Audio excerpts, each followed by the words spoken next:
just want to thank you for joining us. Mark is the One Vision interim CEO, and One Vision is from Iowa, and they have been doing some fantastic things there, and we're really excited to hear all about what you've learned. And when I had a call with them, they had told us so many exciting things and cost savings and client satisfaction that I was very excited when he agreed to speak with us about it. So take it away.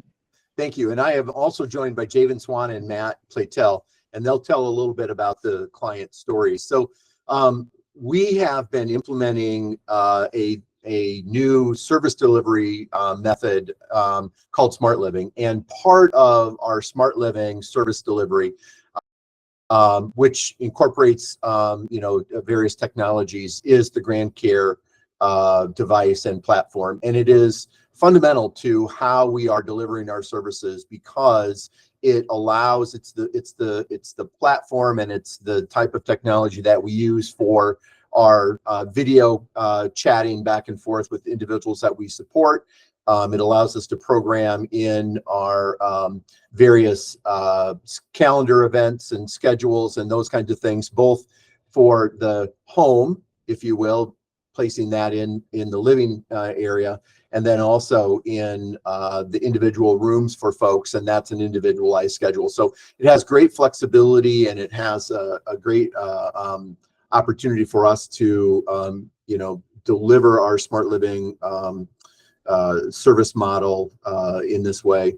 So to kind of step back, we opted to move into Smart Living for two reasons. And the most important reason for us is that we continue to face a workforce shortage, as every provider across the country does. And so for us, our savings, if you will, has been focused more on staff hours, direct face-to-face time with individuals, and less so on the cost and the cost savings. Now, obviously, the cost savings will be important in the long run. However, because we're really in that early startup phase still, the cost savings is, literal dollar savings is not there. However, the time for our staff is there. So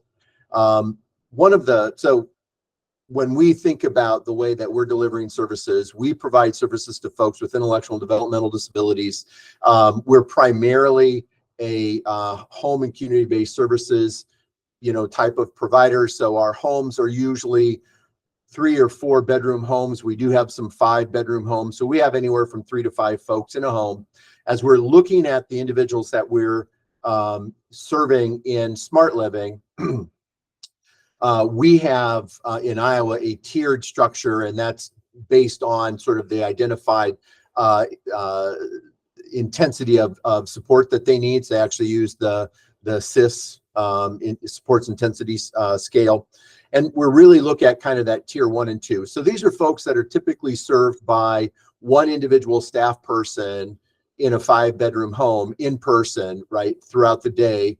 And then we may have to bring a second staff person in to assist with transportation to medical appointments or other types of things, depending on what the needs are for those individuals.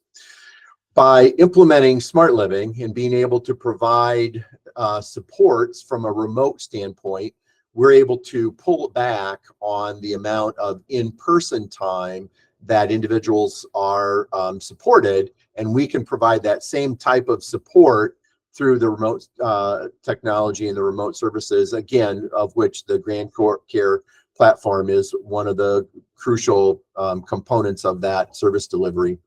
So as we're expanding this and we're thinking about our ability to sort of save money and save time, what we're finding is that we are defining our smart homes as a home where we're pulling out minimally 12 hours of in-person direct time, staff time, and replacing that with remote supports.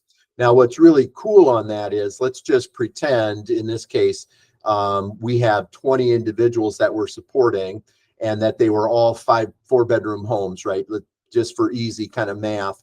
Really what we're able to do with one remote support staff person is support all 20 of those individuals remotely And therefore we're able to pull out about 1,440 hours of direct support time from that, that schedule and that staff, the staffing pattern that we have. So for us, what we've been doing is we've been reallocating that staff time to other homes where we're short-staffed, so that we're able to transition those in-person staff hours away from homes and individuals that really don't need in-person supports to the homes that do need that 24-hour in-person support staff. And so I see Laura put a comment in there about that one remote support staff can support 20 individuals. That's been our experience and the experience of the other organization that we're working with that is implementing a similar structure. And in fact, as we expand and grow, there's likely the ability for them to provide supports to more than 20 individuals, especially on the overnight when the activity for the individuals is less. But for now, we're just using that 20 number as really our kind of our target number for our remote support professionals as we implement this system. So you can see that very quickly as we continue to expand and grow this system and this type of service delivery within the One Vision organization, we will be able to have a significant impact on the amount of staff time needed in these homes, and be able to reallocate that over to other homes where we do need that in-person support. And we're really, running sort of, if you will, short-staffed. Now, when we talk about short-staffed, I don't mean that we're not staffing those homes. I mean that we're having to staff it through the use of temp labor, which is, obviously more costly for us than our own internal employees. And we're having to staff it with our own employees through the use of overtime, which is also both more expensive and causes that, challenge in terms of work-life balance that employees are looking for, in the workplace today. So I'm going to really kind of pause there. Jumping in, I hope that I'm addressing sort of the types of higher picture information that you're looking for, but let me pause real quick and just see if there are questions, or Laura, if there's some other specific areas that you'd like me to address. And then once we've covered that, I'm going to turn it over to Javen and Matt, because they get to tell the really cool part of the story, which is how the people that we support really gain independence and greater, sort of opportunities through the use of this platform and this technology. Yeah. And Rick, I think you have a question. Sure, Mark. Rick from Grand Care. Thanks for sharing that experience. And I know you're going to talk about the client's experience, but can you just talk a little bit about your staff's experience, kind of moving from, their traditional role to this more remote support role? Yeah, you bet, Rick. And again, we have Kelly Hines on the call as well, and Kelly, and she can jump in and pick up where I maybe overlook something that may be of interest. But just like in every organization, we've got staff who are open to the newer, kind of approaches, and we've got staff who are sort of more interested in the traditional 24-hour in-person supports. And so, the thing that the staff all can agree on is that we only want to provide supports to the extent that individuals actually need them. And as we're able to drive forward more independence and more autonomy in people's daily lives, staff can really wrap their heads around that. What they oftentimes struggle with is understanding how that can be done through technology. And so one of the key aspects of our implementation is to ask the staff to do a time study for a 2-week period of time where they track the amount their time every 15 minutes, and we really divide that into 2 types of support. Active support, where they're working directly with individuals, whether that's on personal hygiene, whether that's on food preparation, whether that's on laundry, whether that's transportation to an appointment. And then passive support, where the staff are really there just for the just in case moments, in cases, someone in the home would need to, have a question answered, or, the fire alarm would go off, or, something like that, or they'd be confused. And so as we have them do that time study, and as we look at the amount of active support versus passive support time, the staff can see that actually there's only a limited amount of time every day where they're providing active support. So then what we do is we walk through with them how, and now it's really easy for us because we can show them how we can be available for those just in case times remotely, that there is, immediate response. We've got sensors and cameras and, Alexas and all of the types of things that are necessary to ensure people's safety. Their supports, we're available immediately, all of those types of things.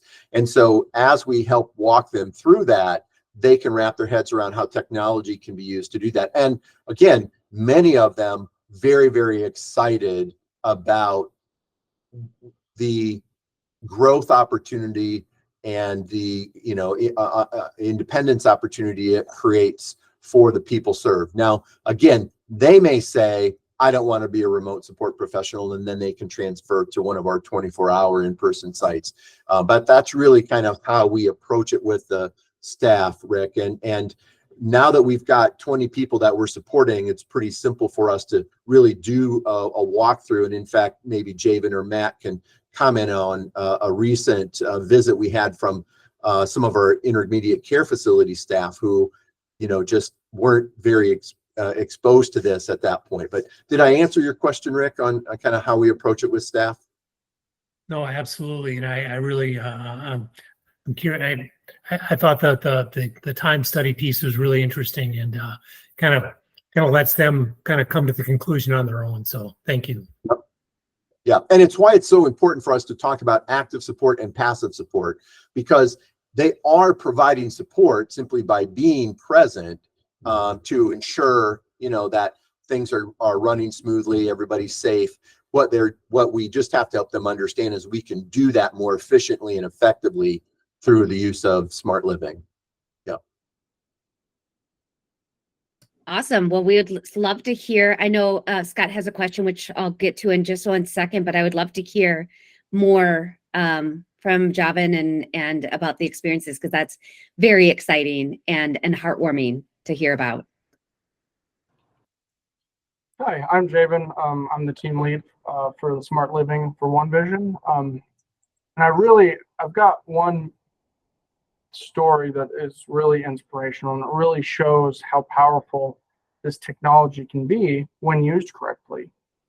We have a gentleman who moved in and historically has needed roughly 2 hours of support every morning, of active support, getting up and getting ready for work on specific days. And, moving in, that's what his previous caregiver had provided. And that's what we were providing. And he really did need support waking up.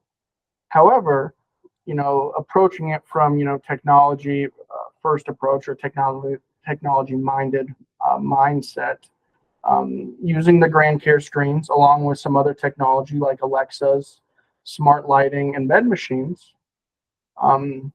So in the morning, his Alexa would say, hey, it's time for you to get up. Rings off a little alarm.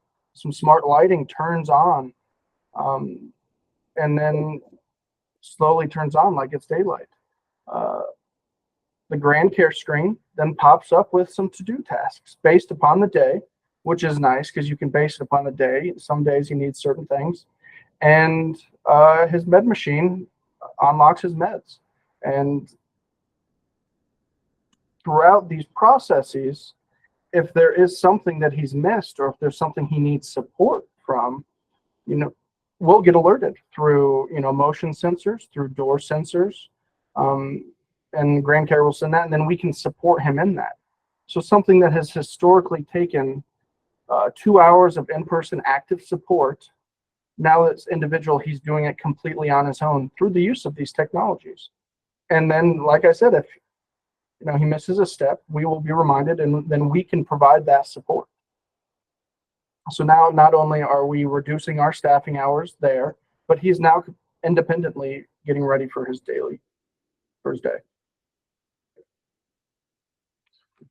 That's fantastic. Yeah. Mhm. That is awesome. Does anybody have any other questions before we? Oh, I do. Scott, you have a question. Yeah, I just wanted to ask, what about this fellow that you're describing who was receiving a couple of hours of support every morning, but now is sort of receiving support for that period of time in a different way? How does he feel about that? What would he say if we were to ask, how do you like how you're being supported here? Oh, he absolutely loves it. He really did not like people in his room, in his space. So, and he would tell us that, and he would show it through different behavioral issues that he was expressing. And now, those have decreased. His relationship with his roommates, with his staff, with his family have all increased because he's much more independent. And instead of focusing on that caregiver, family can be family. Staff can assist with things that he actually might want support with instead of these things that seem mundane, that he can do completely on his own. That's fantastic. Yeah, the sense of pride and accomplishment that he exudes when you talk with him about this is just, it's just so heartwarming, and it's hard to describe, just how positive it is in his life. I would add one other thing, Laura, and again, if this is for providers similar to One Vision or any providers that also are sort of experiencing housing challenges. I talked about One Vision being a provider of home and community-based services, and that we serve people in usually 3 to 5 bedroom homes. However, in our area, and this is rural, Iowa, and so I think it's probably similar in larger urban areas. There's just a challenge with housing. It's just non-existent, and the housing that is available is expensive, especially if you're looking for 3, 4, 5 bedroom homes. However, with Smart Living, we have much greater flexibility in what type of housing or apartment setting we support people, right? And we can do that because the technology is, we can install it in any type of setting. So an example is we had a gentleman who moved from a 3-bedroom home into a single apartment. That was his goal. He had that goal established. We didn't think we were going to be able to accommodate that goal because we aren't reimbursed at a level that would allow us to support him one-on-one. And we just didn't have the staff available to do that. But because he was such a great candidate for Smart Living, he was able to move into an apartment. We installed all the Smart Living technology in that apartment, and now he's living in an apartment by himself, loves it, doesn't want to have other people around. And for us, it doesn't really matter where he's at because we just support him remotely no matter where he's located. So the ability to create flexibility in housing and accommodate both the individuals and what they're desiring in terms of the number of people they live with or whether they live alone, and that ability to access other housing options that just weren't available to us is also a significant benefit. And we've seen a lot by pulling staff out of some of these homes, specifically with that individual, the natural supports are taking a much bigger role in that individual's life. And so he's much more connected with his family now. Ask why, you ask the family members why, and sometimes it's pretty awkward sitting in a home with the staff and 3 other people. So this is his home, and we're just providing supports in his home with his family. That's wonderful. That's awesome. Do I see a question? Yeah, Ade? Ade?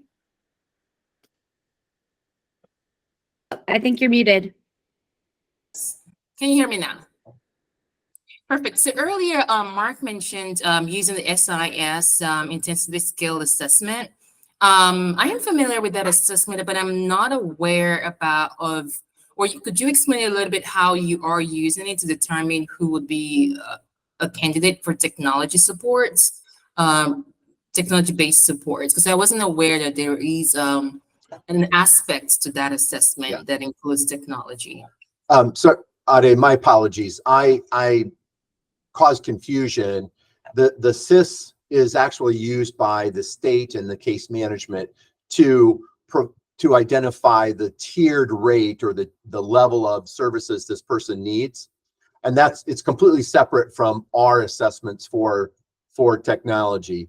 Where they sort of interface is that people who are assessed in Iowa by the case managers or by the the CIS assessors and are placed at a tier 1 or 2 or 3, those are the folks that we think are really good candidates for smart living. And then we use the smart living assessments to really determine both what types of technology would be helpful. So there's really 2 assessments used. An assessment that helps identify the technology to install, and then the amount of support people need. But they're completely separate, and so I apologize for that, confusing those 2 things initially. Certainly, I apologize. One more follow-up question, and it may be for Mark or anyone on this call. If anyone has experience supporting people with physical disabilities, potentially wheelchair-dependent people, with remote support, how do you start to separate what's passive and what's active support for those people? So I can respond, and again, I'll let Kelly jump in. We have not yet added individuals that are in wheelchair or need that type of support into our remote, smart living system. Now, we will eventually get there, and it will be all about the extent to which that individual needs in-person assistance, throughout the day, and whether or not we can, if they're capable of managing their day on their own, and they really just need transfer from bed to personal cares and then into their wheelchair. We might have a staff person there for 2 or 3 hours in the morning, and then in the evening, and the rest of the day they're able to kind of take care of their own their own needs there. But we haven't gotten to that point yet. Again, early on in this, and we're sort of selecting, if you will, that low-hanging fruit. Awesome. Well, thank you so much. And of course, we can continue to ask questions as we go along. I want to, first of all, thank you guys from One Vision. That was really, really awesome. And I appreciate you being willing to share this information.